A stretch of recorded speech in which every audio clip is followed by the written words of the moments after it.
네, 투자공학 포트폴리오 이론 동영상 강의 계속하도록 하겠습니다. 네, 그, 아까 그 오타 나왔던 것들도 좀 수정했고요. 네, 잠깐 화장실 갔다 오다가 차를 쏟았어요. 그래서 지금 많이 추운데 요것만 얼른 찍고 따뜻한 차를 다시 데워서 마셔야 될 것 같습니다. 머리도 지금 갑자기 놀라서 막 바닥을 닦느라고 좀 막 헝클어졌는데 죄송하고요. 뭐 어차피 제 얼굴 네, 그 상태가 그 상태니까 계속 한번 보도록 하죠. 이제 지금부터는 포트폴리오를 섞어서 얻을 수 있는 실제 그러니까 이렇게 여러 가지를 섞어서 구성을 해서 실제 우리가 얻을 수 있는 효과가 무엇인지를 한번 알아보겠습니다. 그걸 분산 효과라고 해요. 에셋 두 개인 경우, 그러니까 자산이 두 개만 있어서 걔들 가지고 이제 계산하는 경우부터 시작해서 좀 더 자산이 많은 경우까지 한번 발전시켜 나가 볼게요. 에셋이 두 개인 경우를 생각을 해보면, 에셋이 두 개인 경우를 생각을 해보면, 위에서 방금 이렇게 살펴봤던 공식들을 이용을 하면, 기대 수익률은 첫 번째 자산의 비중과 두 번째 자산의 비중의 두 번째 자산의 비중을 각각 기대 수익률 곱한 걸로 이렇게 간단하게 나타나겠죠. 분산은 뭐 2x2니까 그렇게 복잡하지 않죠. 그 스프레드시트 예제에서 봤던 것처럼 이렇게 대각선에 있는 애들, 대각선에 있는 애들 둘 하고 그리고 대각선에 아닌 애들 이렇게 4개 있었을 때 대각선에 있던 애들하고 그리고 대각선이 아닌 애들 이렇게 나누겠습니다. 그래서 두 개가 똑같아서 1, 2나 2, 1이나 똑같거든요. 방향성은 없어요. 똑같으니까 이렇게 계산이 됩니다. 그래서 봤을 때 이 공분산을 아까 본 것처럼 이렇게 각각의 표준 편차와 상관계수의 곱으로 나타낼 수 있어요. 그러면 다 이제 알려줬고 이 상관계수가 바뀜에 따라서 어떤 일이 벌어지는지 볼 겁니다. 단 아까도 얘기했지만 비중을 다 더하면 1이 돼야 되잖아요. 100%가 돼야 되잖아요. 전체는 100%니까. 지금 비중이 두 개이기 때문에 이렇게 볼 수가 있습니다. 그래서 지금 아래쪽 그래프는 뭐냐 하면 그 상관계수 이게 영어로 쓰면 RHO 발음을 영어로 쓰면 RHO 이렇게 읽거든요. 그리스 문자인데 그래서 그 상관계수가 -1일 때 완전히 반비례할 때 그리고 0일 때 선형적으로 관계가 없을 때 0.5 약간씩 비례할 때 1 완전히 비례할 때 두 포트폴리오를 섞어서 적당한 비중으로 섞어서 만든 포트폴리오가 평균 표준 편차 평면상에서 어떻게 나타나는지를 보자는 겁니다. 이쪽이 기대 수익률이 될 거고 이쪽이 포트폴리오의 표준 편차가 될 거예요. 이걸 이렇게 그래프를 통해서 봐도 괜찮지만 이건 이제 결과적인 성질을 설명드리는 거고 실제 요 구하는 과정을 한번 봐야 돼요. 그래서 요걸 구하는 과정을 같이 한번 스프레드시트로 알아보도록 하겠습니다. 포트폴리오 분산 효과 1이에요. 보시면 제가 좀 너무 자세히 써놔서 좀 아래쪽이 너무 크겠지만 내용을 하나씩 말씀드릴게요. 두 개의 자산이 15%와 20%의 수익률을 갖고 표준 편차는 10%와 15%예요. 상관계수는 뭐 일단 마이너스 100%로 놓겠습니다. 그럼 여기를 이제 채워야 되는데요. 기대 수익률은 간단해요. 이게 표준 편차가 가로축에 와야 돼서 표준 편차부터 썼습니다. 기대 수익률은 A의 비중이 0%부터 100%까지 변할 때 A의 비중이 0%부터 100%까지 변할 때 그러면 B의 비중은 100%에서 0%로 줄어들고 있겠죠. 그래서 A의 비중에다가 요 기대 수익률, A의 기대 수익률을 곱하고 1 빼기 A의 비중을 하면 B의 기대 수익률이 되잖아요. 이거를 한꺼번에 다 채우는 요 그 계산식입니다. 계산하는 걸 보여드릴게요. 우선 여기를 채워야 되는 영역을 다 선택을 하십니다. 이거는 엑셀과 구글 스프레드시트가 거의 같아요. 이렇게 한 다음에 어떻게 한다고요? A의 비중을 곱해요. 근데 A의 비중을 다양하게 놓고 싶으니까 이렇게 합니다. A의 비중과 네, A의 기대 수익률을 곱하고요. 그 다음에 B의 비중은 1에서 A의 비중을 뺀 거겠죠. 그죠? 네, 그래서 역시 이걸 역시 다 이렇게 또 선택을 해줍니다. 네. 그럼 이게 B의 비중이 되겠죠. 그럼 B의 기대 수익률을 곱해야겠죠. B의 기대 수익률은 여기 있습니다. 이렇게 한 다음에 엔터를 치시면 안 되고요. 여러 범위에 대한 값을 입력을 하실 때는 구글 스프레드시트와 엑셀이 똑같은데 컨트롤 쉬프트 엔터를 치셔야 돼요. 컨트롤과 쉬프트와 엔터를 차례대로 다 떼지 말고 눌러주시면 됩니다. 그러면 엑셀은 그러면 끝나고요. 구글 스프레드시트에서는 이렇게 한 번 더 물어보는 식이 나와요. 네, 그 상태로 엔터 치시면 네, 전체가 다 입력이 되겠습니다. 그럼 당연히 A의 비중이 0일 때는 B의 기대 수익률과 똑같아질 거고 반대로 A의 비중이 100%일 때는 네, A의 기대 수익률 15%와 똑같은 값이 되겠죠. 그죠? 네, 이건 뭐 상관계수랑 상관이 없어요. 상관계수가 어떻든 항상 똑같습니다. 왜냐하면 상관계수가 여기 계산식에 안 들어갔으니까. 그럼 이제 표준 편차가 문제인데요. 스퀘어 루트 쓰기 이전을 살펴보시면 A의 비중의 제곱, A의 표준 편차의 제곱 1 빼기 A의 비중하면 B의 비중이죠. B의 비중의 제곱, B의 표준 편차의 제곱 맞나요? 그 다음에 2 곱하기 A의 비중 곱하기 1 빼기 A의 비중이니까 이게 B의 비중이죠. 그러니까 W1 곱하기 W2가 됩니다. 네. 그런 다음에 A의 표준 편차, B의 표준 편차, 그리고 상관계수를 곱해줘야죠. 네, 상관계수를 곱해줍니다. 그렇게 해서 이걸 다 채운 거예요. 역시나 A의 비중이 0일 때는 B의 표준 편차랑 똑같이 될 거고 이 전체가 분산인데 스퀘어 루트를 씌우면 이제 표준 편차가 되니까요. A의 비중이 100%가 되면 표준 편차가 역시 A의 표준 편차랑 똑같아지겠죠. 이제 그 사이가 문제입니다. 그래서 이 작업을 상관계수가 마이너스 1일 때, 0일 때, 0.5일 때, 그리고 1일 때 이렇게 네 가지로 구해서 각각 이렇게 그래프를 그려봤습니다. 각각 이렇게 그려봤어요. 모양이 좀 다르죠? 그런 다음에 그걸 모아서 다 그려놓은 게 우리 강의 자료에 있는 내용이에요. 이제 이해하셨나요? 무슨 내용인지? 그럼 이걸 가지고 이제 한번 해석을 해보겠습니다. 봤더니 이 점들이 다 이 지점이 이 지점이 기대 수익률 20%니까 우리가 저기 그 방금 실습 자료에서 보면 여러분 실습 자료를 같이 보는 게 좋을 텐데요. B 자산의 위치고요. 이 지점이 A 자산의 위치. 그래서 여기 오면 A가 100%인 거고 여기 오면 B가 100%가 되는 거죠. 그죠? 그래서 5% 단위로 이렇게 늘려갔어요. B의 비중을 점점 늘려가는 거죠. 그죠? 네. 뭐 스프레드 시트에 있는 걸로 치면 방향이 이쪽으로 되는 거죠. 네. WA가 0%에서 여기로 오면 WA가 100%가 되는 그런 과정을 20가지로 나눠 놓은 겁니다. 그래서 봤더니 선형일 때는 노란색 두 개가 두 자산 A와 B가 완전히 선형으로 비례할 때는 상관계수가 1일 때는 같이 움직일 때는 분산 효과가 전혀 없어요. 그냥 두 개를 직선으로 이어놓은 상황이 됩니다. 직선이 뭐 효과가 없어요. 사실 도움이 되는 게 없다는 거죠. 도움이 안 돼요. 별로. 네. 뭐 조금은 나아질 수는 있지만 아예 도움이 안 된다라고 볼 수는 없는데 거의 도움이 안 돼요. 어떨 때 도움이 되나요? 라고 수업 시간에 한번 물어보세요. 꼭 기억하시고 한번 물어보세요. 도움이 아예 안 되는 건 아니고 도움이 되는 경우가 있긴 있으니까요. 자, 그 다음 상관계수가 0.5쯤 되니까 약간 이제 구부러졌어요.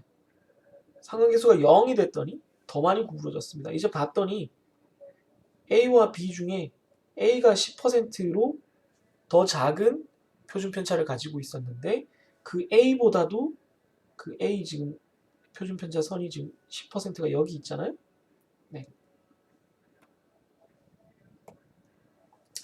100% 선이 여기에 있는데 예, 다시 쓸게요. 예, 회색이나 요 주황색 선을 봤더니 더 왼쪽이 나타났어요.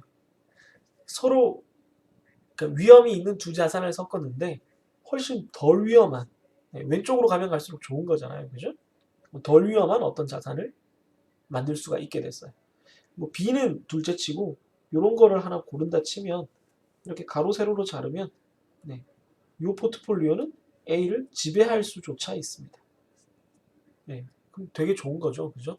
B랑 비교해도 아마 더 좋을 것 같아요. 네. 잠시 지우개를 좀 쓰겠습니다. 아, 다 지워졌네요. 익숙하지가 않아서 전자칠판처럼 좀 편하면 좋을 텐데, 그죠? 그럼 이 상태에서 상관계수가 이제 마이너스 1인 서로 완전히 정반대로 움직이는 하나가 올라가면 하나는 항상 내려가고 하나가 내려가면 다른 하나가 항상 올라가는 정반대로 움직이는 두 개의 위험 자산이라고 가정한 경우를 살펴보겠습니다. 이 경우에는 두 개를 조합해서 만든 포트폴리오가 아주 두 자산에서 멀어진 곳까지 확장돼요. 심지어 두 개를 잘 조합하면 어떤 상황이 생기냐면 리스크가 0인 무위험 자산을 만들 수가 있게 될 정도입니다. 놀랍죠, 그죠? 실제로는 이렇게 완전히 정반대로 움직이는 자산은 없기 때문에 이런 일이 일어나지는 않죠. 그러나 여기서 우리가 알 수 있는 건 서로 상관계수가 작으면 작을수록 내가 더 위험이 작은 포트폴리오의 위험을 작게 만들 수 있다는 겁니다. 즉 다시 말해서 그냥 이 두 포트폴리오, 두 위험 자산을 개별적으로 투자했을 때보다는 이 두 자산을 모아서 투자했을 때는 내가 평소에 가보지 못한 영역에 어떤 새로운 투자 기회를 얻을 수 있다는 거예요. 아, 이쯤에 어떤 주식이 있었으면 좋겠는데 없어. 그럼 A와 B를 잘 조합하면 만약에 상관관계가 충분히 서로 낮다면 음수 쪽이라면 이런 자산을 만들어낼 수도 있다는 겁니다. 그러니까 새로운 투자 기회가 되고요. 그 중에서도 특히 위험이 줄어든다는 겁니다. 예, 이렇게 되는 것을 위험의 분산 효과라고 해요. 예, 포트폴리오의 분산 효과라고도 하는데 특히나 위험이 줄어드는 이런 일이 생기죠. 다시 한번 강조하지만 언제 더 특히 그렇게 된다고요? 상관계수가 작으면 작을수록 마이너스 1일 때는 아예 0을 만들 수도 있다. 네, 요게 포인트입니다. 포트폴리오 분산. 그러면 포트폴리오의 개수가 무진장 많아지면 막 섞으면 더 좋아질까요? 물론 그럴 수도 있어요. 물론 그럴 수도 있습니다. 예를 들면 얘랑 얘를 섞어요. 상관계수가 0인 경우를 보겠습니다. 그럼 이렇게 됐죠? 이런 선이 있습니다. 지금 펜 색깔이랑 비슷해서 그렇게 했는데요. 말고 A랑 B 말고 서로 지배관계에는 있지 않은 또 다른 어떤 자산 C가 있다라고 합시다. 그러면 뭐 A와 B를 가지고 만든 포트폴리오 요 선 중에 아무거나 하나를 찍어서 얘랑도 이렇게 또 포트폴리오 만들 수 있어요. 뭐 다른 지점이랑도 만들 수 있으니까 이렇게 해서 다 하다 보면 선택할 수 있는 영역이 꽤 넓어질 겁니다. 그죠? 이 세 가지를 가지고 만들 수 있는 영역이 이렇게 B와 C를 가지고 만들었던 포트폴리오 영역, A와 C를 가지고 만들었던 포트폴리오 영역을 다 합쳐서 이 영역 안에 들어오는 아주 넓은 새로운 지형이 생기는 거죠. 점점 더 새로운 영역이 생겨요. 그래서 원래 얘네들 둘이 있었던 것보다는 조금 더 왼쪽으로 갈 수 있어요. 상관계수가 1만 아니라. 그럼 또 딴 게 있고 또 딴 게 있고 이러면 점점 더 왼쪽으로 가겠네? 그러다가 위험이 다 사라져 버리지 않을까? 야, 그럼 포트폴리오에다가 굉장히 많은 자산을 집어넣으면 나는 아무런 위험 없이 주식 투자를 할 수 있겠구나. 이런 생각을 할 수가 있죠. 근데 안타깝게도 그렇게는 잘 안 됩니다. 이렇게 자산이 두 개인 경우를 확장하고 싶어서 n개의 자산의 경우로 한번 생각을 해보면 이것도 구글 스프레드시트를 잠시 보고 오겠습니다. 네, 다시 제가 나타나 버렸네. 강의 자료에는 오른쪽 하단에 제가 좀 뭔가를 자꾸 적어서 뭐 얼굴을 가려야 될 필요성이 많이 생기는 것 같아요. 여기서도 가리라고요? 네. 너무하시네요. 포트폴리오 분산 효과 두 번째, 자산이 N개인 경우를 보겠습니다. 자산이 여러 개인데 지금 모두 다 표준 편차가 10%고 상관계수가 모두 서로 30%인 경우를 따져볼 거예요. 자산수가 한 개일 경우에는 뭐 당연히 그 자산에 대한 비중이 100%니까 포트폴리오는 그 표준 편차가 그냥 10%가 되겠죠. 두 개, 세 개, 네 개, 다섯 개, 여섯 개 뭐 이렇게 되면 비중을 전부 다 n분의 1로 똑같이 n빵을 하겠습니다. 똑같이 공평하게.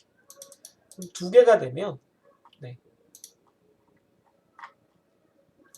비중이 50%, 3개가 되면 33.3%, 10개가 되면 10%가 되겠죠. 그러면 포트폴리오 비중을 계산을 해보면 자세히 생각을 해보면 대각선에 있는 애들이 다 분산인데 다 똑같을 거 아니에요? 그래서 분산이 두 개 있어요. 대각선이 두 개 있으니까 대각선의 비중은 다 50%고요. 그래서 걔들 제곱, 표준편차 제곱. 그런 다음에 대각선이 아닌 애들 2x2의 행렬에서 대각선이 아닌 개수를 빼주면 요 공분산을 계산해야 되는 개수가 나오고요. 그 다음에 비중은 역시 뭐 가로 세로 다 똑같은 비중만 있으니까 50 곱하기 50, 그 다음에 뭐 표준 편차는 서로 다 똑같으니까 곱하고 이제 상관계수를 이렇게 곱해주면 공분산들이 다 계산됩니다. 그런 식으로 해서 루트를 취해주면 포트폴리오의 표준 편차가 되죠. 이런 식으로 다 계산을 해주면 값을 구할 수 있는데 들어가는 자산수를 40개까지 늘려봐도 더 이상 줄어들진 않아요. 상관계수를 높이면 조금 천천히 줄어들고요. 그리고 좀 높아지고요. 상관계수를 낮추면 좀 많이 줄어들기는 하지만 좀 더 빨리 줄어들고 그렇지만 여전히 일정 시점 지나면 안 줄어든다는 건 똑같습니다. 0% 하면 좀 더 많이 줄어들긴 해요. 하지만 무한정 줄어들지는 않는다는 게 이 계산의 포인트입니다. 그래서 이게 무슨 얘기냐면 뭐 이걸 굳이 꼭 식으로 다 알아야 될 필요는 없는데 이걸 어떻게 한 거냐면 이게 지금 자산이 두 개 있는 케이스인데 이제 공간이 좀 마련됐으니까 제가 좀 나타날게요. 아까 분산 공분산 행렬을 봤을 때 분산 공분산 행렬을 봤을 때 또 사라져야 되네. 이 비중들을 전부 다 n분의 1로 하겠다는 거예요. 전부 다 n분의 1로. 얘도 n분의 1, n분의 1, n분의 1. 그리고 얘들도 다 똑같은 값을 넣겠다는 거예요. 곱하기 시그마. 얘도 곱하기 시그마. 다 똑같은 거예요. 그런데 여기는 어떻게 되죠? 분산이고. 분산은 n개. 크기는 다 똑같아요. 시그마 제곱이 n개 있어요. 여기는 여기랑 여기는 공분산이에요. 지금 저 뒤쪽 예제의 상황을 얘기를 하는 거예요. 항상 이렇게 된다는 게 아니에요. 공분산이니까 이거 두 개를 곱하면 시그마 곱하기 상관계수 이렇게 해주면 되죠. 비중은 다 n분의 1이에요. 여기다가도 n제곱분의 1, 여기다가도 n제곱분의 1 해주면 돼요. 근데 얘는 개수가 얼마냐면 n제곱 빼기 n개예요. 전체가 n제곱개인데 대각선 개수를 뺐으니까. 그러니까 다시 정리하면 분산은 n개가 있어요. 비중은 n제곱분의 1 곱하기 시그마 제곱 이렇게 돼. 그 다음에 공분산은 n제곱 빼기 n 곱하기 역시 비중은 가로 세로 다 n분의 1이니까 이렇게 되고 이것도 똑같고 공분산만 이렇게 됩니다. 그러니까 상관계수만 이렇게 곱해집니다. 이 식을 그대로 두 페이지 후로 가져갈게요. 기억하셨나요? 두 페이지 후에다 다시 적을 거예요. 그러면 포트폴리오의 분산은 뭐 루트 취하면은 표준편차 되지만 뭐 똑같은 얘기니까 분산 계산한 아까 식을 그대로 여기다 적어 볼게요. 그러면 분산 파트와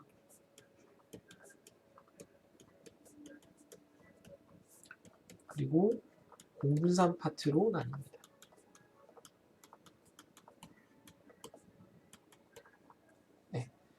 그럼 n의 개수가 문장 늘어나서 무한대로 가면 이렇게 나누면 n분의 1이거든요. 그러면 요 값이 아무리 크더라도 이 전체는 빵이 돼요. 그죠? 이 아래쪽도 보면 여기 n이랑 n제곱분의 n 되는 거는 쓸모가 없어요. 네, 빵이 돼요. 남는 건 얘랑 나눠지면 요 파트만 남습니다.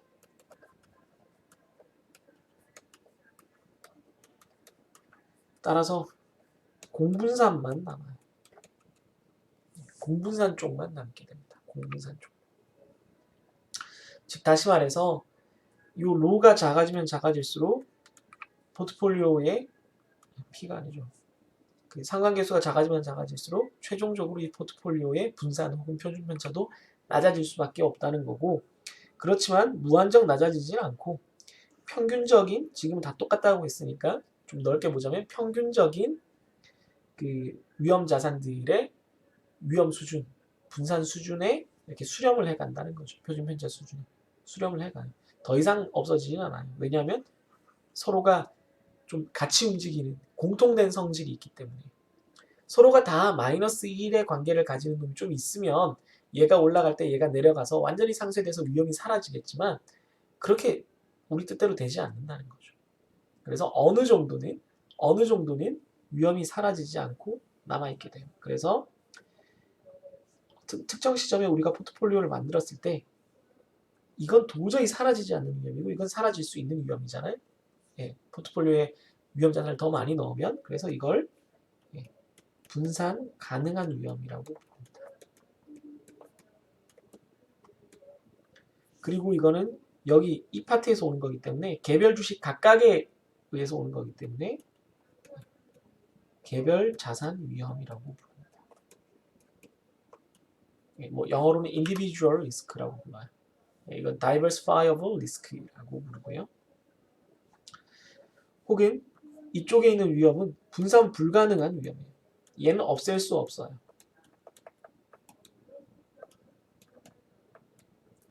그리고 얘는 자산들이 서로 금융시장에서 어떻게 서로 얽매여서 관계를 맺느냐를 가지고 생겨나는 위험이기 때문에 이거는 시장 위험이라고도 부릅니다.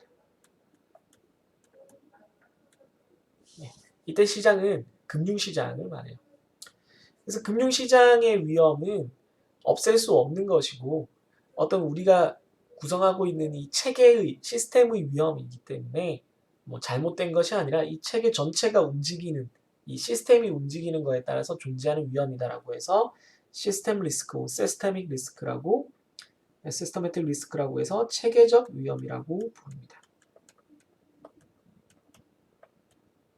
네.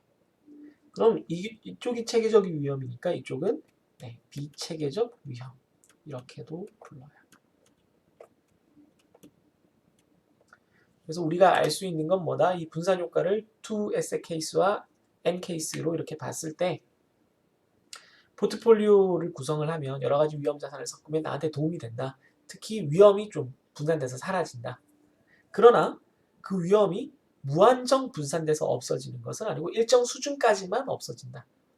그랬을 때 사라지는 위험은 개별 주식들의 위험이고 개별 주식들의 분산에 관련된 파트이고 그 개별 위험 자산들이 서로 영향을 맺고 있는, 서로 공통점을 갖고 있는 부분은 사라지지 않는다.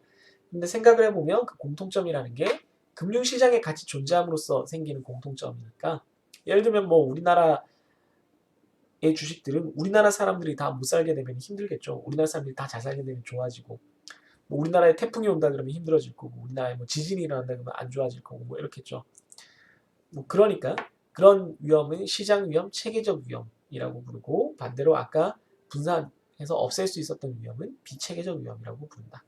그래서 포트폴리오의 분산 효과는 이런 식으로 발생을 하고 이런 정도 수준까지 발생을 하고 두 가지 종류로 나눠서 없앨 수 있는 위험, 없앨 수 없는 위험을 이런 의미로 우리가 해석할 수 있다라는 게 여기 포트폴리오 이론의 앞부분의 내용입니다. 네, 그러면 마코비츠라는 분이 만드신 포트폴리오 이론에 관한 그 3단계 이론은 다음 동영상에서 시작하도록 할게요. 아마 동영상을 역시 한 2개 정도는 찍어야지 끝날 것 같은데, 네, 그러면 다음 시간에 또 만나도록 하겠습니다. 몇 개가 될지 모르니까 이게 몇 분의 몇인지는 아직 표시하지 않을게요. 네, 그러면 아마도 그 오프라인 강의를 실강을 듣는 학생들 입장에서는 여기가 중간고사 범위가 될 것 같은데요. 네, 중간고사 공부 열심히 하시고요. 역시 기출문제를 올려드렸을 텐데 아니면 곧 올려드릴 텐데 양이 좀 많고 어렵더라도 그중에 쉽게 풀 수 있는 것부터 차근차근 풀어보고 질문을 많이 해주시기를 바랍니다. 역시나 구글 스프레드시트를 이용을 해서 문제를 푸는 능력이 중요하니까 그 실습 파일 꼭꼭 실습 자료 꼭꼭 따라해 보시고요. 네, 많은 도움이 되기를 바라겠습니다. 네, 그러면 다음 또 동영상 강의에서 만나 뵙도록 하죠. 네. 안녕히 계세요.